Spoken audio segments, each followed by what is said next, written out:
This is the L3 Leadership Podcast, episode number 121.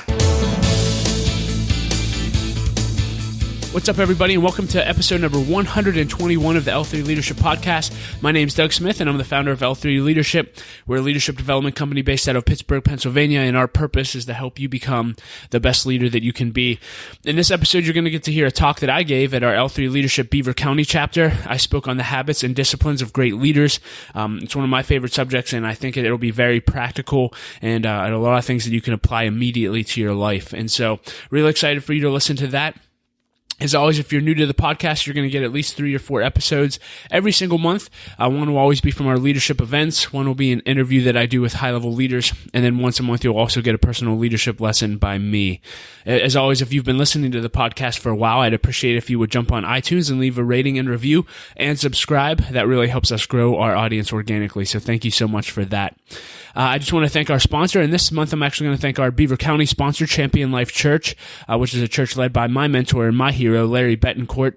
I would not be where I am today if it were not for his investment in my life, and so he leads a great church in Chippewa, Pennsylvania. They meet in Blackhawk High School, and if you're looking for a great church and you go to and you live in Beaver County, you can check them out at mychampionlife.com.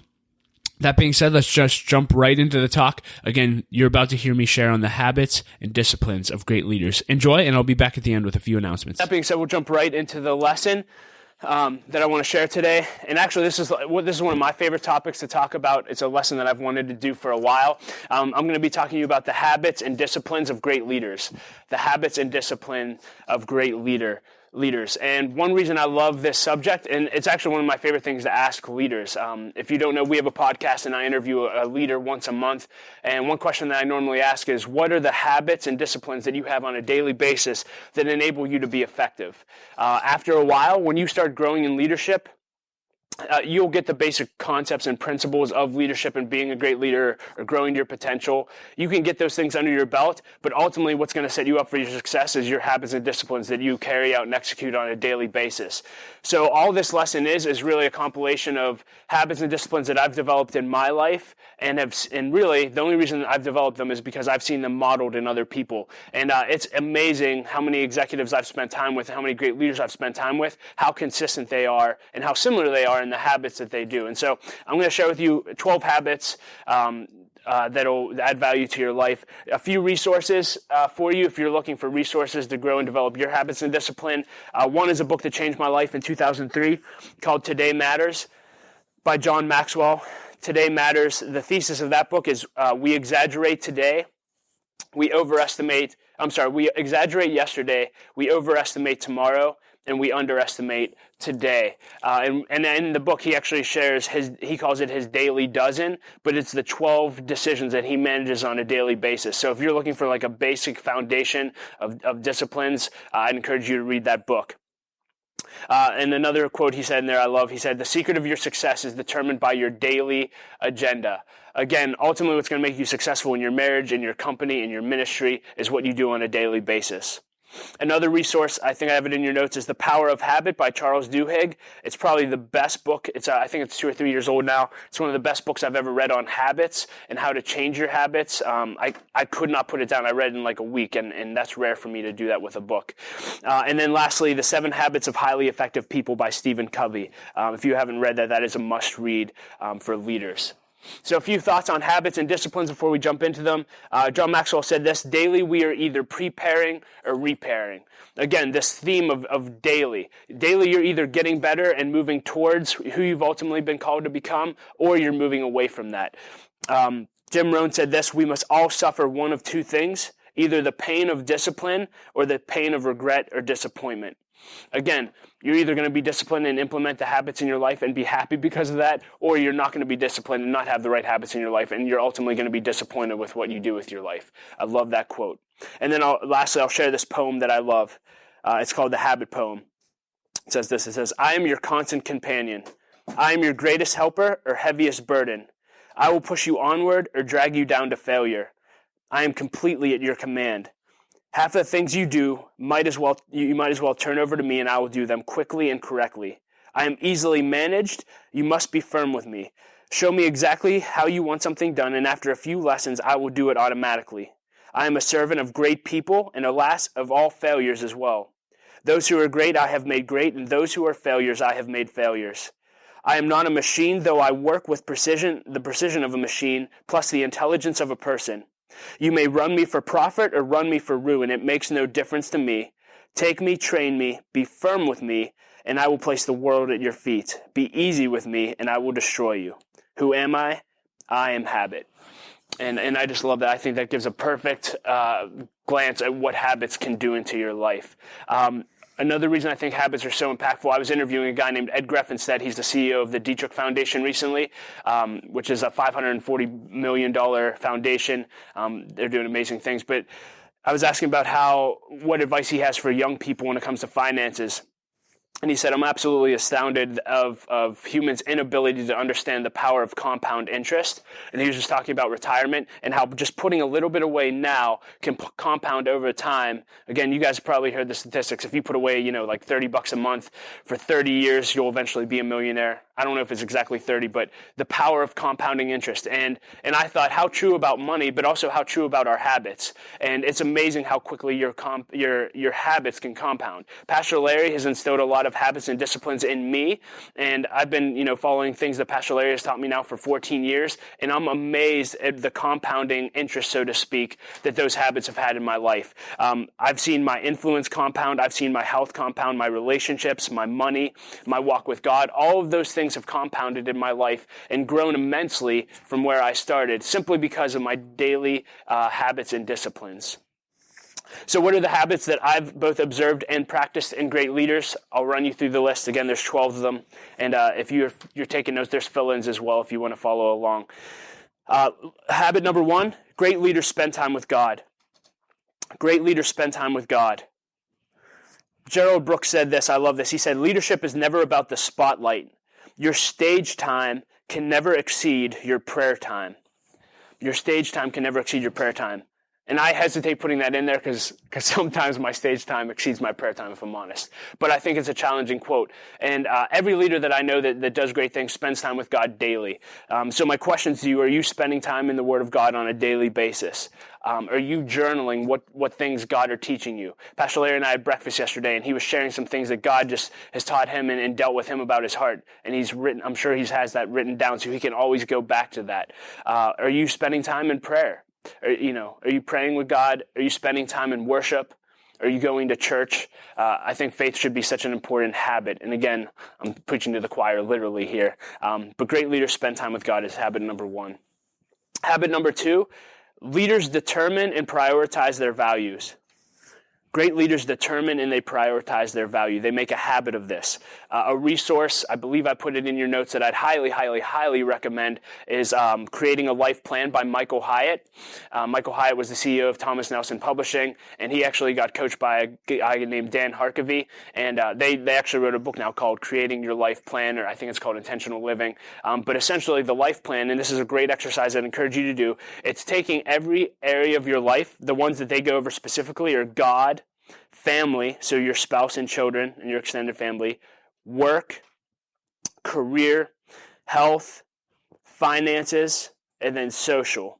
Those are the areas that they can, and again, you can come up with their own, your own areas, but what they do is they recommend you taking a day or a weekend and taking each of those areas and saying, hey, at the end of my life, what would I want people to say about my life in this area? If my wife got to speak at my funeral, what would I want her to say about my marriage? If my kids got to speak about me at my funeral, what would I want them to say about the way that I was a parent? If my coworkers got to stand up and speak, what would they say about me? What would I want them to say about me? About the way that I worked and interacted and added value to them. So you take every area of your life and you say, okay, if that's what I want said, that's the big picture. So I want Laura to say that she would have never wanted to be married to someone else, that I was the best steward of her, that she had an absolute blast, that she became the person God called her to be and did everything God called her to do because in some part because she was married to me. That's what I would love. And that we made it to our finish line, that we were married for 50 plus years and it was absolutely awesome. We had a time of our lives together. If that's the vision, then you take that and say, okay, if that's the vision on my deathbed, how am I actually going to get there? And then you just start breaking it down. Okay, if I want to have a great marriage, I'm probably going to have a date night every week, or I'm going to spend time dating my spouse. I'm going to have to serve her. I'm going to have to compromise often. I'm going to have to bless her and do something special for her. We're going to have to take weekend retreats away. I'm just throwing some things that I've written on my list. So then you actually have an action plan. You're putting together a game plan for yourself in that area. And I'd encourage you to do that for every single area. It's a great way to determine your values, which is simply what's important to you, and not only what they are, but how you can actually prioritize them. Once you actually have the vision, then you can prioritize those. And then you schedule those, right? Okay, so I'm going to schedule the date nights now. Marriage is very important to me. It's a value. So I'm going to schedule and put it in my calendar. And take all the areas of your life to do that. And here's the thing, when you prioritize your values, you can eliminate everything else, right? I'm going to eliminate the things that aren't helping me get to where I want to go in each of these areas. And I think that's huge, because if we're not careful, one of my mastermind groups is actually going through necessary endings. And an exercise that we all just did is we just made a mind map, so to speak, and we drew bubbles of everything that we're a part of. So right now I'm a part of L3 Leadership. I'm a part of Light of Life. I'm married. I'm a dad. And then we drew little squiggle lines and said, okay, at Light of Life, what's everything I'm a part of at Light of Life? L3, what's everything I'm doing with L3? And it's all good stuff. But we all had to come to the realization that as you grow as a leader, everything you can focus on is going to be good stuff. But so what can I eliminate that's not absolutely essential to me reaching my vision with L3, with Light of Life, with my marriage? And that might be a great exercise for you. And I'll throw that out there as well. If you haven't read Necessary Endings by Henry Cloud, absolute must read. I would put in my top 3 leadership books of all time. But leaders determine their values and they prioritize them. Next habit is leaders keep their goals and their vision in front of them. Leaders keep their goals and their visions in front of them. In Habakkuk in the Bible, chapter 2, verse 2 and 3, it says, "Write my answer plainly on tablets so that a runner can carry the correct message to others. This vision is for a future time. It describes the end, and it will be fulfilled. If it seems slow in coming, wait patiently, for it will surely take place. It will not be delayed." I love that. God says, write the vision down, write it big enough for people to see, that they can see your vision, because it's describing an end. A lot of times the vision in our hearts and the goals that are in our hearts, they're describing an end that we want to see in our lives. And we need to have ways to keep that constantly in front of us. Pastor Larry recently went to India. And I remember before he went to India, he shared, he went with a guy named Kevin Cooley who spoke at camps and things for us, and I've known him for a long time. And I think Pastor Larry said in 2002, you wrote down a vision that I want to go to India with Kevin Cooley. How long ago was it? He gave me a $10, like a $1 bill from India, 10 rupees, 15 years ago, and I put it up on my wall and just said, "Lord, I pray you will bring me to India one day." Wow. And when was that? Like 2002, like 15. That's amazing. So 15, Pastor Larry kept a vision. 2001, yeah, I forget. And you do that, and Pastor Larry does that with a lot of things, right? He has Post-it notes in his closet that I believe it's your closet, that he believes God for. It's amazing. But for 15 years, Pastor Larry kept that vision in front of him and said, "Thank you, God, that I'm going to go to India." Did it happen in 1 year, 1 month? No. 15 years later, but he kept the vision in front of you. My question to you is, what habits do you have to keep your vision and your goals in front of you? For me, something that I've implemented in my life, just a few practical things. Every single week, I write down my top 10 goals for the year. Every single week, every Monday, hey, here's the top 10 things that I want to accomplish by the end of the year. 1, that keeps them in front of me. 2, it makes me see the goals that I thought were goals but weren't, because it's actually funny how it changes every week. Like what I thought was a goal in January is not a goal now. So it keeps the vision, and you have to write them down every week. I've done this in the past. I don't do it consistently, but a lot of people create vision boards. So grab a poster board, grab a stack of magazines, and just start going through the magazines and cut out pictures or print out pictures on Google of things that you want. So, hey, we want to go on a vacation this year as a family. Well, and we specifically want to go to like Mexico. I don't know. So you're going to cut out a picture of Mexico and glue it on the poster, and then you have a vision board. So you have everything you want to do, and it's a visual. Maybe you put it in your closet, so every day you see the pictures of the things that you want. It's a way to keep it in front of you. I mentioned Pastor Larry puts Post-it notes on it. Maybe you want to laminate your goals and vision and keep it just on a laminated card that you keep in your pocket that you can pull out anytime. And then lastly, I would say share your goal with others. I think this is such a valuable practice that we do in our mastermind groups, but how often are you sharing your top 10 goals with others? It's a requirement if you're in a mastermind group for us. You have to share your goals. And people get intimidated by that. It's like, I don't know how to come up with 10 goals. Just write down any crazy, awesome thing that would happen in your life. Some people were like, I just want to read one book this year. And some people would be like, that's not a big goal. But to that person, it is a huge goal. So they're your goals. That's the whole point. It doesn't matter what other people think of them, but there's something about sharing your goals with others that helps keep them in front of you, helps keep you accountable, and it gives them an opportunity to help you reach them as well. Great leaders consistently keep their goals and their vision in front of them. Next habit, leaders plan their days, weeks, months, and years. Another way of saying it is just leaders are planners. The key thought in the quote I have in your notes is never begin a day until it's finished on paper. Never begin the day until it's finished on paper. And I would really encourage you to do that. In the morning, part of your morning routine should be looking at your daily calendar and saying, what do I want to accomplish? What are the things that I should only accomplish today? Because if you don't, has anyone not planned their day?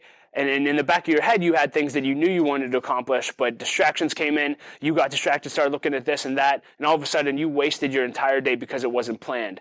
By nature, I'm very impulsive, and I like being sporadic. I hate knowing what's planned. Like, if I have a whole day of meetings, I hate that. But here's what I found. If I don't plan, then I never accomplish what I want to accomplish. And as boring as it is, and as hard as it is for my personality, I have to plan. And the more I grow, the more I realize I have to plan in advance and just get a quote of my calendar. So things I'd encourage you to do on a practical level, make an ideal calendar. What would an ideal week look like for you? What would an ideal day look like for you? What would an ideal month look like for you? What would an ideal year look like for you? I want to spend 2 weeks going on vacation. I want to go to 2 conferences. I want to do X, Y, Z. Really plan out your ideal year, month, week, and day. And again, does that mean you're going to hit it? No, but you at least are getting a picture of what you want to accomplish that year. And then I would just do reviews. At the end of every day, hey, did I accomplish what I want to do? How can I do better tomorrow? Every week on Sunday, I usually try to take a half an hour and look at the week ahead and say, hey, what's up for this week? What do I need to prioritize? What did I do last week? And then if you can do monthly reviews and quarterly reviews and then a year-end review, that sounds like a lot, and I don't have time to get into the practicals of that, but I encourage you to do those things. Leaders are consistently planning their days, weeks, months, and years. And then I wrote this. This is just another practical principle. Leaders schedule, this isn't another habit, it's under this one, but leaders schedule execution time. This is a principle that I started probably this year or last year. Shailene Johnson actually came up with, she shared it. She said, schedule 3 hours of execution every week towards one of your major goals. And what does execution mean? It means you're moving the ball forward. A lot of times, again, I spend probably 20 hours a week working on L3 stuff, but does that mean I'm moving the ball forward? No, a lot of it could just be maintenance work. I'm following up with people. But am I scheduling 3 hours of, hey, this is sales activity. This is going to move my business forward. This is going to allow me to meet with sponsors. What activities do I need to execute on that aren't just maintenance? And schedule 3 hours of execution. You'll be surprised at how that compounds over a year. Next habit, leaders make the most of the golden hours. Pretty much every leader I talk to makes the most of the golden hour. People say golden hour, I call it hours, but the key principle here is the leaders make the most out of the hours that most people waste. The golden hour that most people refer to is in the morning. I'd say it's anywhere from 4 a.m. to 7 a.m. Again, where are most people from 4 a.m. to 7 a.m.? They're sleeping. What if you got up every day at 4 a.m.? That's 3 hours of execution time that you could have every single day while people are sleeping. Maybe you're not a morning person. Maybe you're a night person. Well, what do people do after 8 o'clock at night? They sit down and they watch Netflix for the next 4 hours. What if you every single night took that 4 hours and made that execution time towards your goal? How much more effective would it be? And is it really that big of a deal? If you really want to accomplish your goals, is it that big of a deal that you missed the latest show on Netflix, right? Wise leaders make the most out of the hours that most people waste. Again, this is how I spend my mornings, just thoughts, but spend time with God. I journal, I plan my day, and I exercise. And if I have extra time, I'll get work done. But again, it's a great time to spend time with God because no one's awake. Journal, plan your day. Hey, I'm not going to actually start work until I plan my day because if not, it'll get away. And then that's my exercise time. The next habit, leaders grow daily. Leaders grow daily. And again, Pastor Larry taught us this, but Great leaders consume content daily, whether that's books, podcasts, conversations with leaders, etc. What are you listening to? What books are you reading? And what people are you spending time with? That's your growth plan. That's how you're going to grow the most. But you should have something every day. If you're driving to work, it's a great time to listen to a podcast. If you're waking up in the morning, spend 15 minutes in the Word of God, spend 15 minutes reading a chapter of a book. That's what I do. I spend time in the Word, then I usually try to read a chapter in a book that I'm reading. That's my reading time. But what are you doing to invest in yourself? Along with growth, leaders are extremely focused on self-awareness. Gary Vaynerchuk said that self-awareness is the most important attribute a leader can develop, and I would absolutely agree. So what are you doing as a leader in your personal growth to become self-aware? Are you growing in your walk with God? That's a great way to become self-aware. Taking personality tests. Myers-Briggs is a great one. The DISC profile.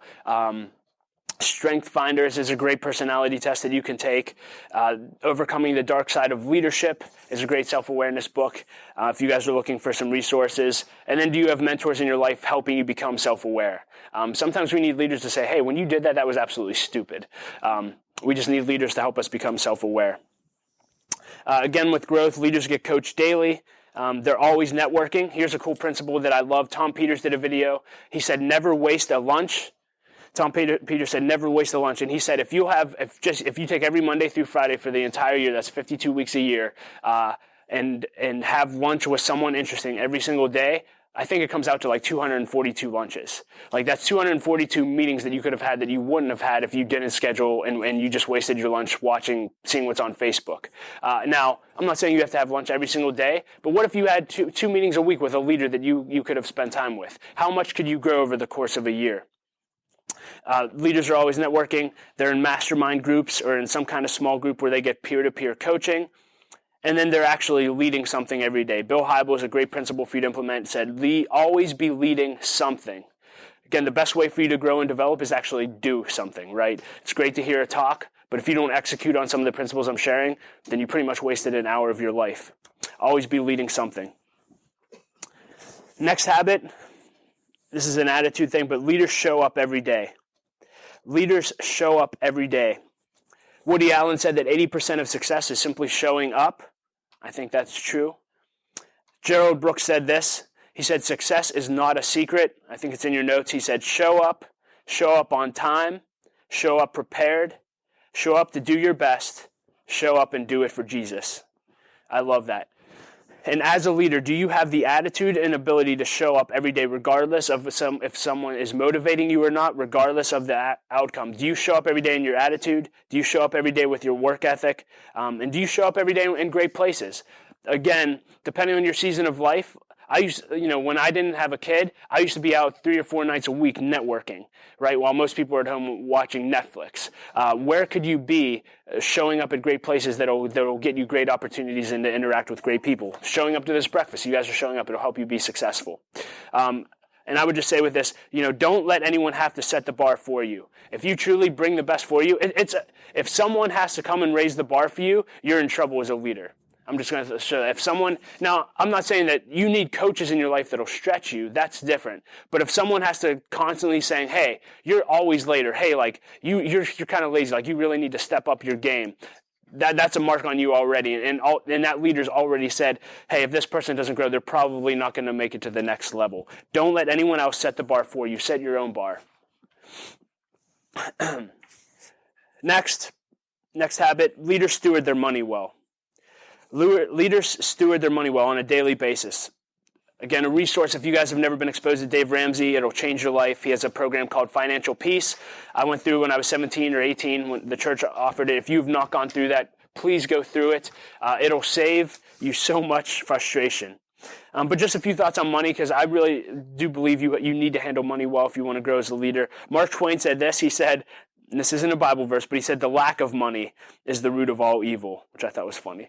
The lack of money is the root of all evil. I had a leader named John Rosso that I was interviewing, and he said, we're not money motivated as people, we're lack of money motivated. If you're making actually there's a book called Outliers, and it says, I think it's Outliers, the actual happiness point of money, if you make $75,000 a year, that's the peak of you being happy with how much money you're making. After $75,000, after you make more than that, your your happiness factor literally goes down, and it no longer has an effect on how happy you are. That's why a lot of rich people are absolutely miserable, because they think if they're making this much money, they'd be happy. But really, even if you think about your wildest dreams, you don't need that much money to live on. Even if you want to travel on a nice vacation that year, like, figure out how much money you actually need to live on, and then figure out a way to make that money. But again, we're not money motivated, we're lack of money motivated.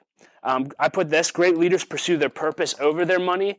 I believe the best way for you to actually make an income is to pursue your purpose, right? God put gifts and passions inside of you for a reason. The Bible says in Proverbs 18:16 that a man's gift makes room for him, and it brings him before great men. I believe that the giftings and passions that God put in you will make room for you. It'll make room for your family to be provided for. It'll make room for you to be okay financially, but you have to be a wise steward of that. And that's why I put this habit in there, because if you're constantly worried about money, you're never going to be as effective as a leader, because you're always going to be worried and worried and worried. So get money management under your belt. It's absolutely essential. And then just a few more habits. Next, I put great leaders stay in shape. Great leaders stay in shape. Jim Rhodes said this. He said, take care of your body. It's the only place you have to live. And for me, I grew up heavy, and man, I didn't like it, right? So, but for so long, my goal was like, oh, if I can fit in these clothes or look this way. But it's the same thing kind of with money. Like, once you get there, it's not going to give you the fulfillment you want. So you need to have better reasons than, hey, I just want to fit in an X size shirt or look good. You need to be thinking long term, like, hey, I want to live a long life so I can see my grandkids. I want to be there when my kids are around. Those should be the reasons that you get in good shape, because that'll carry you through the long term. Because if your only goal is to fit in this dress, once you fit in it, if it doesn't fulfill you, you're going to end up back in your old habits. But every leader I know tries to implement health and fitness into their life. And the ones that don't, actually, I think Doug Dragon shared this. Was it Dragon? No, Doug Bradbury. Doug Bradbury shared this by the Dalai Lama. He said, man surprised me. What surprised me most about humanity? Because he said, men surprise me. I messed up the first sentence, but he said he sacrifices his health in order to make money, and then he sacrifices money to recuperate his health. I thought that was so interesting. Again, right now, I'm in a really busy time. I have a kid. It's hard for me to make time to work out because I would rather work on L3 stuff in the morning. But I have to remind myself, if I don't stay in great shape, I'm not going to have the energy that I need to make it for the long haul. So just a few thoughts on staying in shape. Tony Robbins said this: it motivates me daily. He said, nothing tastes as good as fit feels. Nothing tastes as good as fit feels. When I want to go grab something delicious, I remind myself of that. Like, hey, this is going to taste really good, but it'll feel even better if I feel like I'm in shape and have the energy I need every day. And then Henry Cloud said this. He said, when your maturity isn't enough to sustain you, you have to bring in an external force. That's basically saying when you literally can't, you might need to bring a coach in to help you figure out what to eat, to help you to work out, etc. But I just want to encourage you, make health and fitness a priority in your life. Great leaders do that. Next habit is great leaders reflect. Great leaders reflect. John Maxwell said experience isn't the best teacher, evaluated experience is. And again, I don't have time to teach you how to do all these things, but do you journal? Do you journal often? Writing about what's going on in your life, reflecting on what you're learning. Do you review your progress? Again, one thing we do in our mastermind groups is we have quarterly reviews, and so at the end of every quarter, we evaluate and we review, hey, am I making progress towards my goal? If not, why? And how can I do that better the next quarter? Do you have a year-end review to actually see how you used your year? Do you take personal retreats where you just go away for a weekend and just reflect on everything going on in your life? And then do you spend time in prayer? But I have found that all great leaders make time. And I would just say that's another thing I've noticed about great leaders. The busiest people I know make time for these things, no matter what. And they could all have the excuse of, I'm too busy or I have too much going on. But the CEOs of huge companies that you wouldn't think time, they make time to reflect. They make time to get in shape because they know it's important. Next is leaders add value to people daily. Leaders add value to people daily. I've shared this here before, but I literally say this every day at some point during the day. And I got it from John Maxwell, which is pretty much where I get everything. But it says, I want to make a difference doing something that makes a difference at a time that makes a difference with people making a difference. That's all I think about. So today, I want to make a difference with people. I want to connect with people. I want to add value to people. So how can you do that every day? Just think about ways. Write thank you cards. This is a practice Pastor Larry taught us. Kim Fleming, who we had speak at one of our breakfasts, this woman is crazy. She's the CEO of Heffron Tillotson. She only needs like 4 hours of sleep a night, which is kind of crazy, but she wakes up every day at 4, works out, and then every single day at like 5 a.m. she writes 3 or 4 thank you cards, and she'll actually send gifts with it every single day, whether it's her coworkers or whatever, and they're not just like, hey, thanks for being you. Like, she legitimately takes time to write out personal thank you cards every day. Think of how that makes employees feel and people feel. It could be something as simple as opening the door, texting or calling someone to check in. I know Pastor Larry has an entire list of people. It's like, hey, here's my check-in list that I'm going to call and check in with. Give someone a gift or a resource. Always bring something to the table. Maybe you read a great book. Buy someone a book and give it to them. Say, hey, I think this will help you. And then help someone else reach one of their goals. One of the reasons we share our top 10 goals with each other in mastermind groups isn't so we can just say, wow, what a cool goal, but it's, hey, let me help you reach your goals. We just had a kid join the other day, and I can help him with 3 of his goals. So I emailed him after my mastermind group, and I said, hey, I'm going to connect you with this person for this one. I'll send you this. I already got this taken care of, and here's something else I can do for you. I didn't want to do that. I could have done 100 other things, but it was a way to add value to his life. And really all that is stop thinking about yourself. Stop thinking about yourself and start serving others. And then the last habit, because those have all been so action-oriented, and I think sometimes we can get overwhelmed by how much there is to execute, the last habit is great leaders rest. And usually great leaders are really bad at this, to be honest.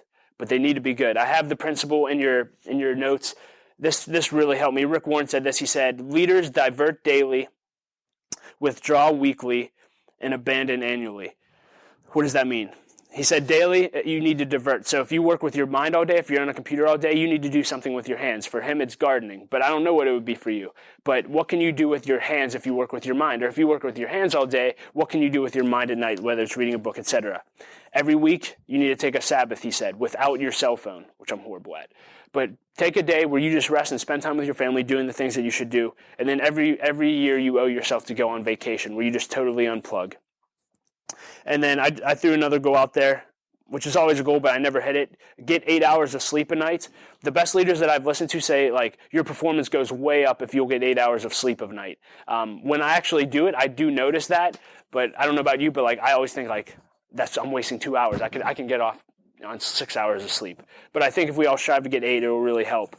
And really, that's it. That's my list of habits and disciplines that I see great leaders implement in their lives and add value. And so that's all I have for you. I hope that added value to your life. I hope you pick up 1 or 2 disciplines or habits you can do. Well, hey, everyone, thank you so much for listening to my talk. I hope that you enjoyed it, and I hope that you'll take 1 or 2 things and apply them to your life immediately. If you missed anything and you want to see a quote that I shared or anything like that, I actually share all of my notes in the show notes at l3leadership.org/episode 121, and you can get everything that you need there. You can also find ways to connect with L3 Leadership there and sign up for our email list. It's the best way to stay up to date with everything that we're doing. And when you sign up for our email list, you'll get a free copy of my ebook, Making the Most of Mentoring, which is my step-by-step process for getting meetings with mentors and leaders. And if you haven't read that yet, I highly encourage you to get it. It's very practical, and I think you'll find yourself meeting with people you never thought you could meet with after you read it and follow the process. I want to thank our other sponsor, 068. They're a company led by my friend Daniel Bull, and they actually start companies with ex-convicts. A really, really cool company, and you can learn more about what they're doing at 068.org. Again, that's all spelled out, 068.org. Again, if you enjoy the podcast, I would really appreciate if you would subscribe, leave a rating and review on iTunes or whatever you do to listen to this. It really does make a difference. Thanks again for listening. I know you have a lot of options out there, so I really, really appreciate that you would take time to listen to this. As always, I like to end with a quote, and I love this quote by Gerald Brooks. He said this. He said, "Everyone needs a calling, a drive that won't let you sit down when you're tired, quit when you are hurt, or give up when you were overwhelmed." And that's my hope and prayer for you. I hope that you not only achieve great things with your life, but ultimately I hope that you fulfill the call that God has on your life. So thanks again for listening and being a part of L3 Leadership. Laura and I appreciate you so much, and we'll talk to you next episode.